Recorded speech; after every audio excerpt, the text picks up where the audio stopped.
Irmãos, paz do Senhor Jesus. Vamos a uma meditação bíblica bastante sucinta, bastante objetiva, um conceito aqui mais prático do que teórico. Vamos lá. Cantares, Cântico dos Cânticos, como bem preferir.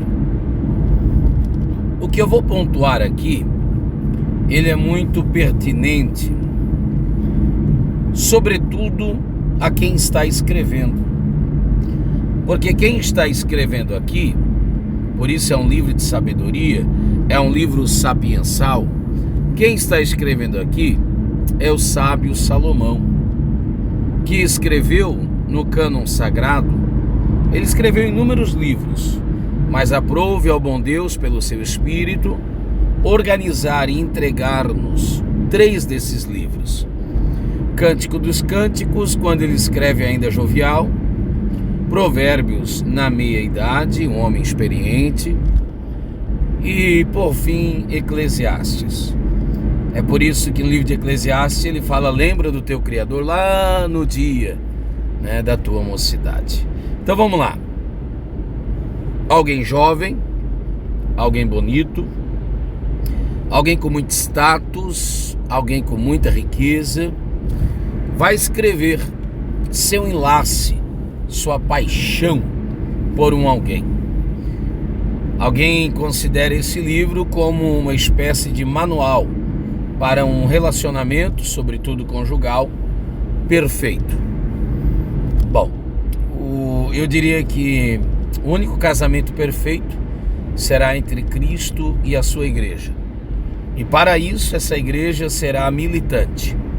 Não, será a triunfante. Porque a militante, que é a igreja que somos, jamais poderíamos casar perfeitamente com o nosso noivo, a saber, Jesus, por mais perfeito que ele seja. Porque a igreja militante que somos é caracterizada pelas limitações que nós temos.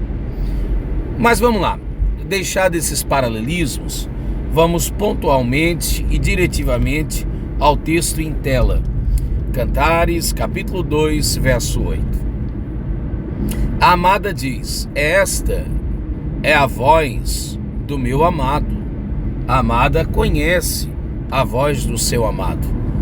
Ei-lo aí, ele vem saltando, ele é jovial, ele tem vigor, que viralidade, como ele tem toda a força que é competente, pertinente a alguém da sua idade. Ele vem apaixonado, saltitando pelos montes, pulando sobre os outeiros. É lógico que isso aqui é uma hipérbole, é uma metáfora, é uma força de expressão. Aí ele diz assim: o meu amado, ela diz, é semelhante ao gamo, ao filho do veado. Ela vai fazendo comparativos, símiles. Eis que está de trás da nossa parede, olhando pelas janelas, espreitando pelas grades. Então você tem um romance aqui, você tem um tempo de qualidade, você tem aqui o amado e a amada entre olhares, com troca de olhares, investindo naquilo que há de melhor, a saber, um no outro. Você tem realmente algo muito romântico. O romantismo e o amor de fato está no ar. Agora olha o verso 10. O amado declara a amada. E essa declaração comunica-nos a importância da gente materializar nossos sentimentos e da gente também verbalizar. O meu amado fala, ele comunica-se comigo e ele me diz: levanta-te, meu amor, formosa minha, e vem, porque eis que passou o inverno, tempo de sequidão, tempo frio, névoa, a chuva cessou, se foi, e agora aparecem as flores na terra. É tempo de cantar, O tempo de cantar acaba de chegar. Então, nenhum inverno dura para sempre, nenhum choro dura para sempre, nenhuma estiagem dura para sempre. E a voz da rola ouve-se em nossa terra. A figueira, olha aí, ela já deu seus figos verdes, seus primeiros frutos. E as vides, em flor, exalam seu aroma. Vinho na Bíblia, sinônimo de alegria. Levanta-te, meu amor, formosa minha, e vem, tem tanta coisa boa para a gente desfrutar. Tu és pomba minha, que anda pelas fendas das penhas, no oculto das ladeiras, mostra-me a tua face. Você consegue entender o charminho que há entre eles? Parece um romance de dois adolescentes. Mostra-me a tua face, faz-me ouvir a tua voz, porque a tua voz é doce, tua face é graciosa. Tudo aqui muito majestoso, tudo muito maravilhoso, tudo mil maravilhas, parece um romance com uma lua de mel intermina. Porém o verso 15 diz: apanhai-nos, agora dói, as raposas, mas também as rapozinhas, porque elas fazem mal às vinhas. Lembra lá? Salmo 104, verso 15. Lembra o que diz? O pão alimenta o faminto, o azeite faz o rosto reluzir, mas é o vinho que alegra o coração do entristecido. A terra está ferida, Joel 1:10, porque o trigo cessou e o vinho secou-se. João 2, o primeiro milagre que Jesus efetuou foi numa festa de casamento. Qual era a problemática? Acabou-se o vinho. Então há raposas e há rapozinhas que fazem mal às vinhas, porque as nossas vinhas estão em flor. Quer dizer, as raposas e as rapozinhas não as permitem que elas frutifiquem. Elas já estão floridas.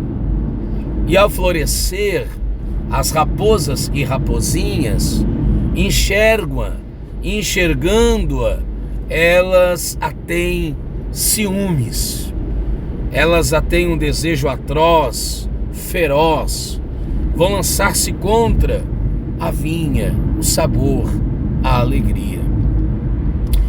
Nesse vídeo eu não quero delongar-me, já o fiz mais do que deveria, tecendo comentários sobre a raposa. As raposas, ninguém tropeça numa raposa, né? Ninguém ignora uma raposa. A raposa é esse animal já adulto, esse animal que a gente sabe o quanto ele é danoso. O problema é que o texto diz que o que faz mal às vinhas não é apenas as raposas, os animais adultos, grandes, mas também as raposinhas. Cuidado com as raposinhas, tão pequeninas. Cuidado com as raposinhas, quando ainda joviais, nem parecem danosas. Cuidado com as raposinhas, elas parecem tão sutis, tão graciosas, cheias de gracejos, tão novinhas, sutis, doce, mas são raposinhas, que não vêm para te ajudar na colheita da uva, não vem para espremer no teu lagar o fruto das vinhas. Não, elas vêm nas flores, elas vêm para fazerem mal. A sua aparência jovial, tenra, parece até que não há nenhum projeto maquiavélico, destrutivo, mas elas têm a projeção de fazerem mal. Apanhe essas raposinhas, não permite-as que elas estraguem, que elas roubem, deturpem, roubem o propósito da alegria, da felicidade, da comunhão. Então meu vídeo fica por aqui. Você já fez trilha na mata? Você sabe que as trilhas das matas, seus acidentes, seus tropeços, a quebradeira das trilhas, normalmente as pessoas machucam-se não é nos troncos. Você já viu alguém engalhar os seus pés em troncos? Não. Normalmente são nos gravetinhos. Não é nas raposas grandes, é nas raposinhas, é numa palavrinha atravessada, sabe? É naquelas atitudes bobinhas, aparentemente despretensiosas, tão ingênuas, tão inofensivas, quando na verdade elas são muito perigosas e precisam ser apanhadas, lançadas para fora, deixadas ao esmo, abandonadas por inteiro, porque elas são danosas. Cuidado com as raposinhas.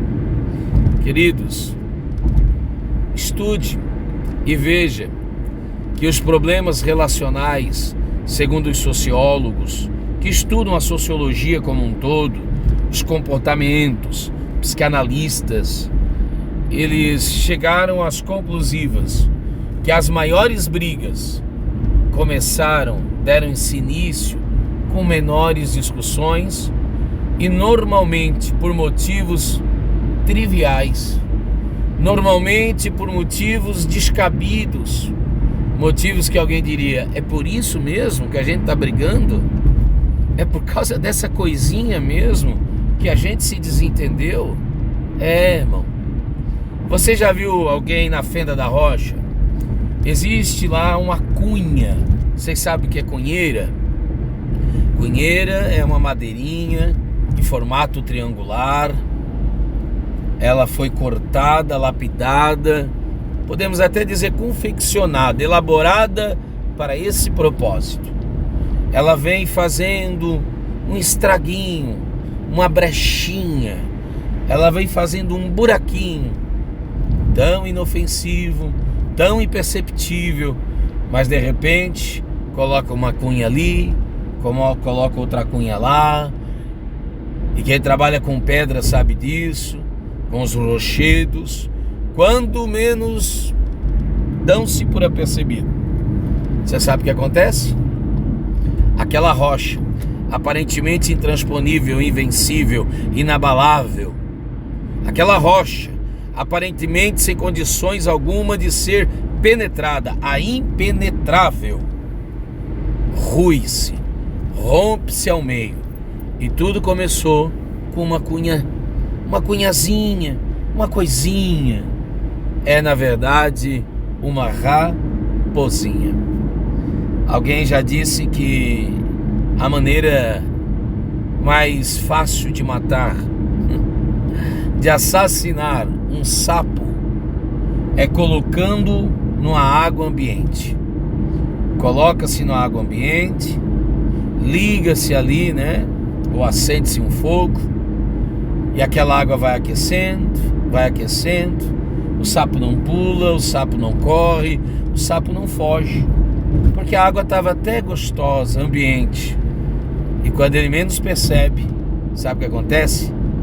Ele já está morto. Fala-se também que os predadores, sabe aqueles predadores, lá os homens das neves, você sabe como é que eles caçam lobos? Eles ferem um animal menor. É assim que os esquimós fazem.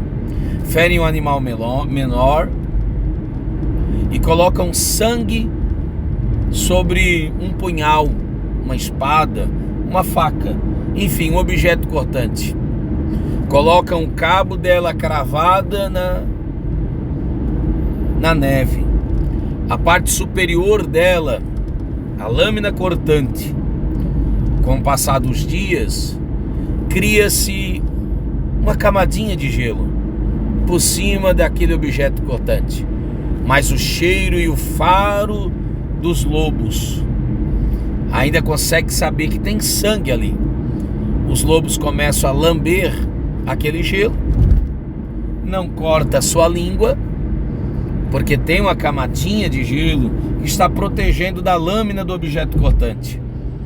E ele continua a lamber, porque daí o sabor, o aroma do sangue do animal chega às suas narinas, tornando tentador. E ele vai lambendo, E à medida que ele vai lambendo por causa do frio, é como que se fosse um anestésico. A sua língua fica de uma maneira anestesiada e de repente ele já está lambendo sangue e daqui a pouco está lambendo a lâmina e sem que ele percebe, ele está todo cortado. Sem que ele perceba, ele acabou de morrer. Então, em nome de Jesus, vamos deixar as coisas de só menos. Em nome de Jesus, abandonamos as raposinhas. É só uma brincadeirinha. Meu irmão, essa palavrinha dita numa hora impensada, essa brincadeirinha, ela pode te custar. Ela pode te trazer um dano tão terrível. Ela pode te causar um problema tão sério. Eu aconselho que, se possível for, assista um outro vídeo que eu tenho aqui no canal também, falando sobre as moscas, lá de Eclesiastes, capítulo de número 10.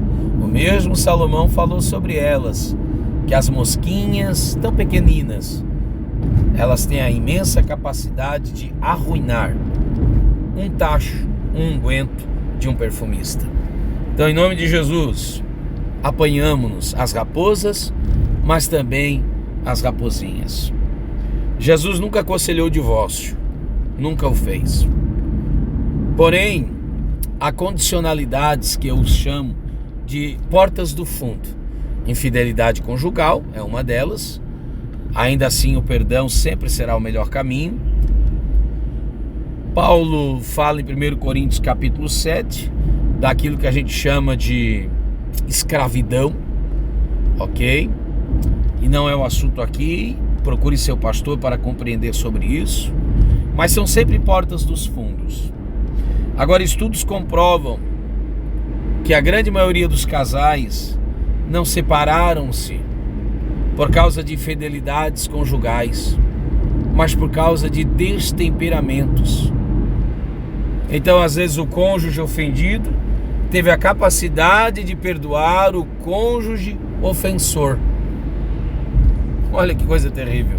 Já ouviu aquela fala, aquele provérbio que diz que há palavras que ferem mais do que um murro, do que um soco? Alguém diz: eu preferia que me desse um tapa na minha cara do que dissesse-me esta palavra. É mais ou menos isso. Você percebe, segundo os sociólogos, estudiosos, que há casais que enfrentam o luto e vencem. Há casais que enfrentam decepções, enfermidades, e parece que saem mais forte do que quando tiveram de enfrentar. Mas de repente, por uma bobagemzinha, por uma raposinha, aí você ouve alguém dizer assim: mas a gente já enfrentou tanta coisa junto, e agora por causa disso, inofensivo. Cuidado com as raposinhas. Amizades rompem-se por isso. Empresas ruíram-se. Às vezes não é por causa daquela negociação assustadora, temerosa, aquele elefante branco que leva o administrador a pensar 25, 30, 40, 100 vezes se deve ou não arriscar, investir, tendo em mente que todo investimento tem um risco. Mas às vezes aquele vazamentinho tão pequeno vai indo. Não é por causa disso.